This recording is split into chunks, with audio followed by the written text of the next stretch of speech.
Ladies Chica, Bel inisar si Donnie.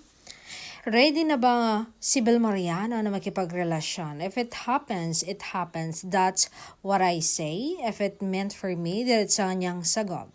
Ano ang non-negotiable ni Bel pagdating sa relationship? I want someone na porsigido, my dedication, anya. I want them to be close to my family and make the effort to be close to my family. Lahad pa ng niyang aktres.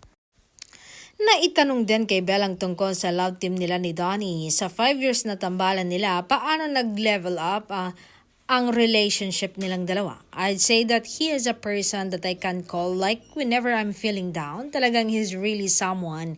He's a blessing, hindi lang sa akin, pati sa mga supporter. Lahat niya.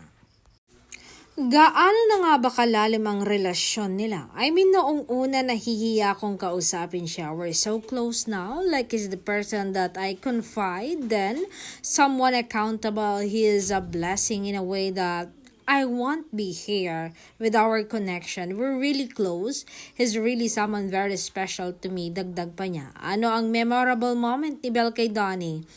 When we shot the teaser announcement ng bago nilang movie. Kasi iba-iba yung looks namin noon. Mahaba yung hair niya, tapos inaasar ko siyang si Justin Bieber. Nakawig siya. Ayun, isa yun sa memorable sambit ni Bel.